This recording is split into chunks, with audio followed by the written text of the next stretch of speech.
The live TV, सच सबसे आगे। नमस्कार, आप देख रहे हैं द लाइव टीवी और मैं हूं आपके साथ मुनमुन रहमान। यमन ने इजराइल को चेतावनी दी है।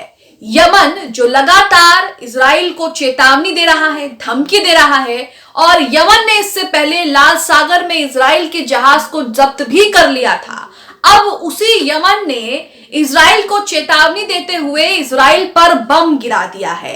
कहा जा रहा है कि यमन ने इजराइल पर बम गिरा के बड़ा हमला किया है और इसके साथ ही यमन इजराइल को चेतावनी भी दे रहा है कि अगर वो गाजा में घेराबंदी करके युद्ध तुरंत समाप्त नहीं करता तो उसको जो है वो बड़े परिणाम भुगतने पड़ेंगे, यानी कि यमन उस पर फिर ताबड़तोड़ हमले करेगा, जिस हमले से उसे कोई भी बचा नहीं सकता है। वहीं यहां पर यमन ये भी कह रहा है कि हम लगातार जो है वो इजरायली जहाजों पर नजर बनाए रखे हुए हैं और हम इजाजत नहीं देंगे इजरायली जहाजों को लाल सागर पार करने की। इससे पहले भी हमने आपको बताया कि खबरें आई कि किस तरह से यमन ने जो है वो इजरायली जहाजों को अपने कब्जे में ले लिया, जिसमें कई इजरायली जो नागरिक थे वो मौजूद थे, और इसे लेकर लगातार यमन जो है इजराइल को चेतावनी भी दे रहा था। यमन की तरफ से इजराइल पर हमले भी किए गए, लेकिन अब यमन जो है वो साफ साफ चेतावनी दे रहा है। यमन ने क्या कुछ कहा है और किस तरह से हमला किया है, इसे लेकर जो अपडेट सामने आ रही है वो आपके सामने रख रहे हैं। वाजिद खान का ट्वीट आपके स्क्रीन पर है,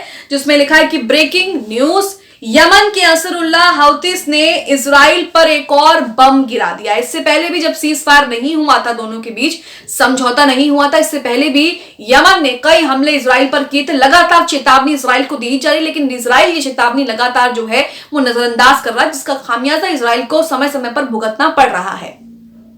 आगे लिखा है कि इजराइल गाजा की घेराबंदी समाप्त कर युद्ध को तुरंत बंद करे, यानी खत्म करे, अन्यथा नहीं तो अगर इजराइल ने गाजा पर हमला किया तो यमन इजराइल पर हमला कर देगा। यहां साफ चेतावनी है, यहां पर बिल्कुल साफ शब्दों में कहा गया है कि अगर गाजा में इजराइल ने बमबारी बंद नहीं की, युद्ध समाप्त नहीं किया, तो फिर यमन इजराइल पर हमला करेगा। बिल्कुल साफ शब्दों में जो है यहां पर कह दिया गया है यमन की तरफ से। आगे लिखा है, यमन इजरायली जहाजों को अपनी सीमा से गुजरने की इजाजत नहीं देता है। यहां पर एक बार फिर यमन जो है वो ये कह रहा है कि इजरायली जहाजों को अपनी सीमा से गुजरने की इजाजत नहीं देता है और लगातार उनकी तलाश कर रहा है। अगर वो मिलेंगे, जैसा कि यमन ने पहले भी कहा था कि अगर हमें कोई जहाज, इजरायली जहाज मिला तो हम उसको जो है वो तबाह कर देंगे, बर्बाद कर देंगे, उसे अपने कब्जे में ले लेंगे।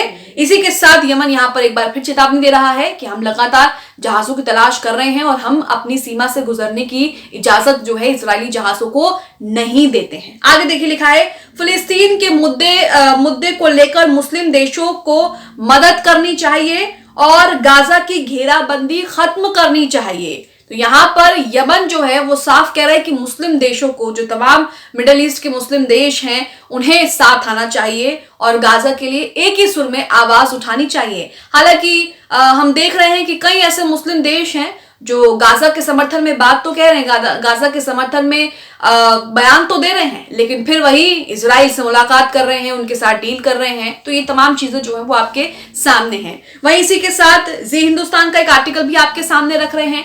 इसमें यमन की तरफ से और क्या कुछ कहा गया है, सीज फायर के बाद किस तरह से हमले किए जाएंगे, दोनों के बीच सीज फायर, इजराइल हमास के बीच सीज फायर खत्म हो चुका है आज।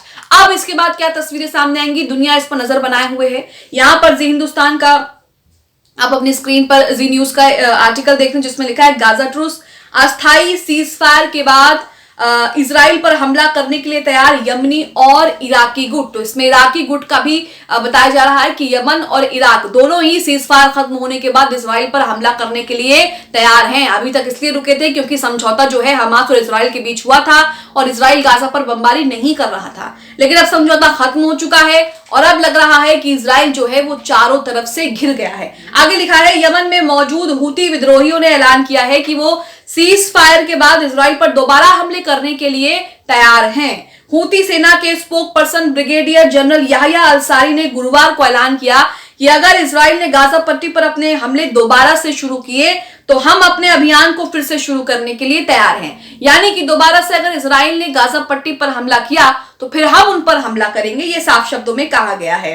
इसके अलावा जनरल याह्या ने यह भी कहा कि वो हमलों का दायरा बढ़ाने में जरा भी नहीं सोचेंगे। हमला तो करेंगे ही करेंगे। अगर इन्होंने गाजा पर दोबारा हमला किया इजराइल ने तो हमला तो हम करेंगे। यमन कह रहा है तो हम हमला तो करेंगे, लेकिन अब हम जो है वो अपने हमलों का दायरा बढ़ा देंगे। यानी कि जो हमले यमन की तरफ से किए जा रहे थे वो हमले और भी ज्यादा बड़े हो जाएंगे, और भी ज्यादा बड़े पैमानों पर इजराइल में किए जाएंगे। और हमला करने पर क्या होता है, किस तरह की तस्वीर सामने आती है, नुकसान होता है, ये तस्वीरें भी आप देख चुके हैं। इजराइल पर जमीन और समुद्र में उन लक्ष्यों पर घेरेंगे जिनकी उन्होंने उम्मीद भी नहीं की होगी।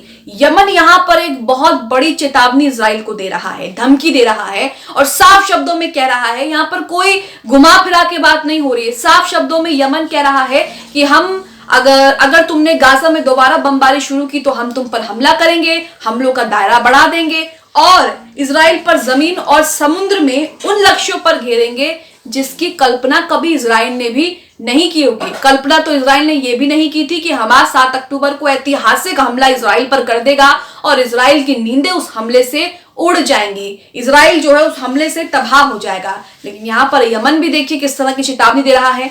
अब अगर इजराइल दोबारा से गाजा में सैन्य अभियान शुरू करता है, और सैन्य अभियान के नाम पर क्या कर रहा है आप जानते हैं। सैन्य अभियान के नाम पर वो लोगों को निशाना बनाएगा, बमबारी करेगा, सिविलियंस को मारेगा, रेजिडेंशियल कॉलोनीज जो पूरी खाक कर दी है उसने उन्हें तबाह करेगा, हॉस्पिटल्स को निशाना बनाएगा और दर्जन भर लोगों की लाशें बिछाएगा। अगर इसने ये किया तो यहाँ पर इजराइल को जो है वो बड़ा परिणाम भुगतना पड़ सकता है। आगे लिखा है कि जनरल याह्या अल-सारी ने अपने बयान में यह भी साफ किया है कि इजराइल गाजा पट्टी पर अपने हमले बंद कर देगा। जैसे ही इजराइल गाजा पट्टी पर अपने हमले बंद कर देगा, यमनी फोर्सेस इजरायली ठिकानों पर हमले बंद कर देगी। तो यहां पर कहा जा रहा है कि अगर गाजा पर हमला हुआ तो हम जो यमन है वो इजराइल पर हमला करेगा, अगर हमले रुक गए तो हम भी उन पर हमले नहीं करेंगे। आगे लिखा है यमनी फोर्सेस इजरायली ठिकानों पर हमले करने बंद कर देगी। यमनी सेना ने इस बात की पुष्टि की है कि अगर गाजा पर हमले शुरू हुए तो वो इजरायली जहाजों को लाल सागर के अंदर और बाहर जाने नहीं देंगे। इससे पहले भी 1 से 2 इजरायली जहाजों को जो है यमनी अपने कब्जे में ले चुके हैं, और फिर से एक बार उन पर खतरा मंडरा रहा है। डर के मारे इजरायली लाल सागर में अपना झंडा नहीं लगा रहे जहाजों पर, क्योंकि उनका झंडा देखते ही यमन जो है उन पर टूट पड़ेगा और किस तरह से इजराइल की सिट्टी पिट्टी गुम हो जाएगी। लेकिन उसके बावजूद भी यमन ने उसके कई जहाज जो है लाल सागर से जब्त कर लिए हैं। आगे लिखा है जैसे जैसे हमास और इजराइल के बीच मानवीय सीजफायर खत्म होने के करीब आ रहा है, वैसे ही क्षेत्र में मौजूद फिलिस्तीनी समर्थित गुटों ने इजराइल के खिलाफ अपने हमलों को दोहराने के लिए तत्परता दिखाई है। तो यहां जैसे जैसे सीजफायर खत्म हो रहा है वैसे वैसे जो युद्ध है उसकी आशंका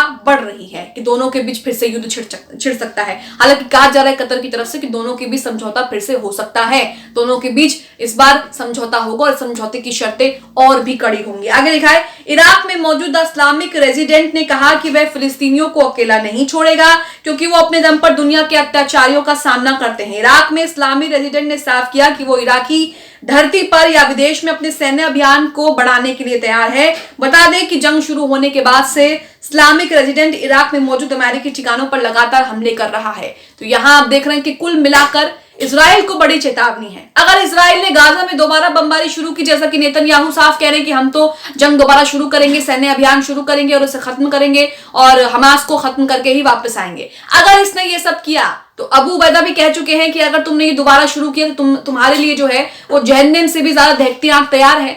वह यमन भी लगातार इजराइल को चेतावनी दे रहा है, इराक भी चेतावनी दे रहा है। अब देखना होगा कि दोनों के बीच सीजफायर आज खत्म हो जाएगा और इसी के साथ अब अगली तस्वीरें क्या आएंगी, क्या समझौता होता है या फिर इजराइल जो है वो चारों खाने चित हो जाएगा और चारों तरफ से जो है वो घिर जाएगा। आप इस खबर को लेकर क्या सोचते हैं, हमें कमेंट बॉक्स में अपनी राय जरूर दें।